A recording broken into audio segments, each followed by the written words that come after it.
Mambo yamekuwa mengi.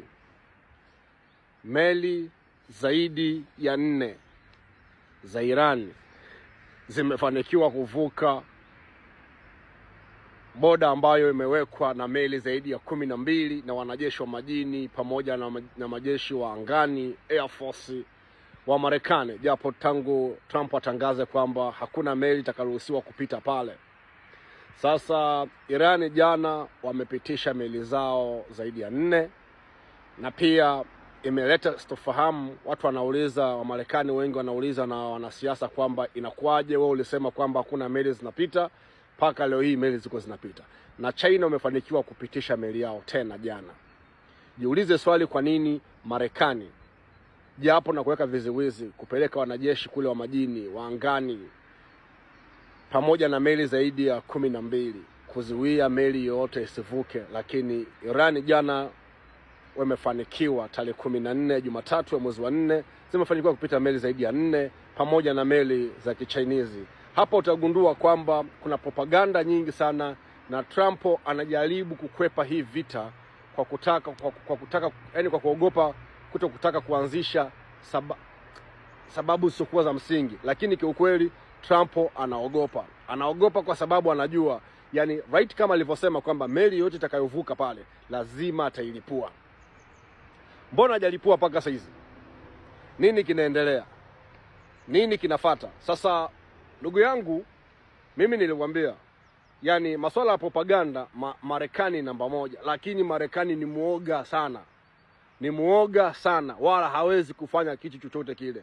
Nilikwambia ile meli yake ile ya kubebea ni hizo fighting jet, hiyo ya George H.W. Bush, saizi inatoka kule inapitia Afrika ilirudi Marekani.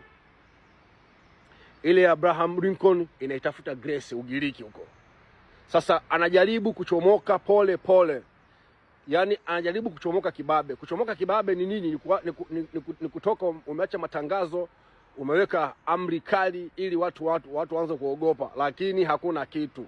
Marekani anamuogopa Muirani. Hiyo ndio short, kwa sababu mimi nilifikiria pale, yani hii meli ya Mchinese, kwa sababu Mchinese ndo ananunua mafuta pale 90%. Wengine hawa ni Sri Lanka, India, South Korea, Japani, Singapore huko. Hizi hazina madhara makubwa. Mimi nilifikiria mzuizi mkubwa ya meli ambayo atakayezuia yeye ni meli ya Mchina, meli ya Iran isipite. Sasa Iran wamepitisha jana zaidi ya meli 4. China imepitisha jana meli zake. Anazuia meli za nani sasa? Na Iran wamesema, Iran wameweka wazi meli haiziwezi kupita pale pasipokuwa na makubaliano ya serikali ya Teherani na ulipaji wa fedha wa dola milioni 2 na kufuata sheria za kimataifa. Sasa Marekani anazuia meli za kina nani? Hapo ndipo unapasha wewe kujitathmini. Sasa Marekani ni muoga. Trump anaendelea kupata moto huko. Pressure imekuwa kubwa na waumini wa kanisa la Katholiki. Viongozi wamemwijia ajua, anasema umegusa pabaya. Ndugu yangu, kwa Katholiki imegusa pabaya.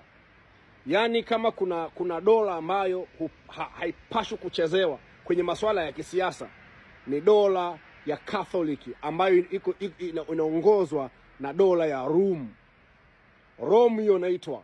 Hii kuwa ni dola imeongoza dunia miaka zaidi ya 1000. Ni dola kubwa sana. Na karne ya 6 wa Rome wanajitambua. Sasa amegusa sehemu mbaya sana.